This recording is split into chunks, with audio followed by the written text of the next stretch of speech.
سلام دوستان، پارسال این موقع تو رسانه ها و ورق پاره های آخوندی دادار و دودوری بودا. از خود شیخ فری تا باقی جونورای جام زهری تو بوق و کرنا کرده بودن که آی میخوایم بریم نیویورک، آی ملاقات با ماما، آی تنش صدایی. اما امسال نه تنها خبری از این داد و هوارا نیست، بلکه شیخ فری یه جورایی رفته تو خط دند معکوس.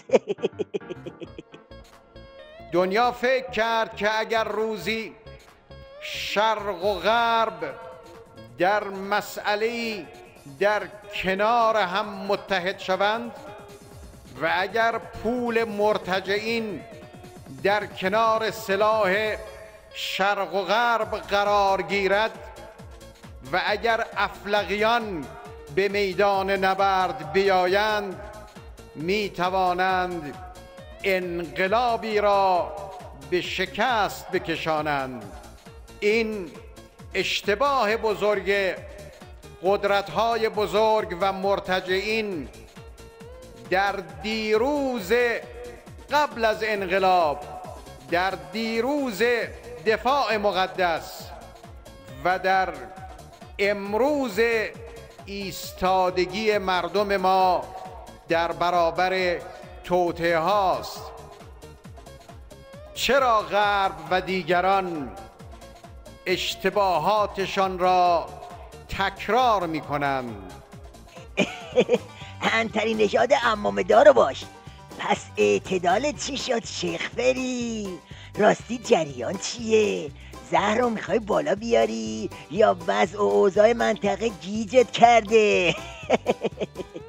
ما به فکر ساخت سلاح کشتار جمعی نبوده ایم و نیستیم، اما برای توسعه، اما برای پیشرفت علمی، اما برای احقاق حقوق این ملت هرگز در برابر فشار غرب و ابرقدرت‌ها سر فرود نیاورده ایم و نخواهیم آورد. یه سال داری تا کمر پشت میز مذاکرات خم و راست میشی، بعد واسه ما دم از سر فرود نیاوردن میزنی؟ بابا از همین حالا جناح رقیب شروع کرده به خط نشون کشیدن. احتمالاً این بار اون مخاطب خاص جواب تک زنگت رو هم نمیده. دلواپسان گربه را دم حجله کشتند. رئیس جمهوری تهدید به برکناری شد، آن هم به خاطر دیداری که هنوز نه به بار است و نه به دار. کمیته صیانت از منافع ایران اما با درخواست طرح عدم کفایت رئیس جمهور از مجلسی ها به استقبال این دیدار غیر محتمل رفته است. هیچی دیگه، بحث عدم کفایت هم رو میز اومده. همینه دیگه، وقتی ورق برمیگرده شیخ فری بخت برگشته و ولی فقیه مفلس نظامم اینجوری خفقون میگیرن.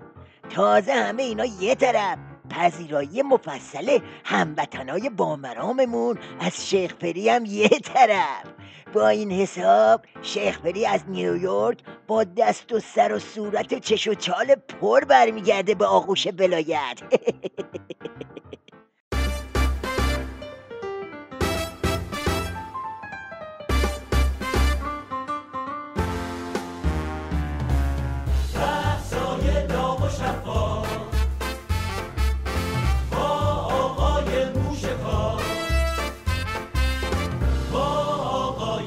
Chicago.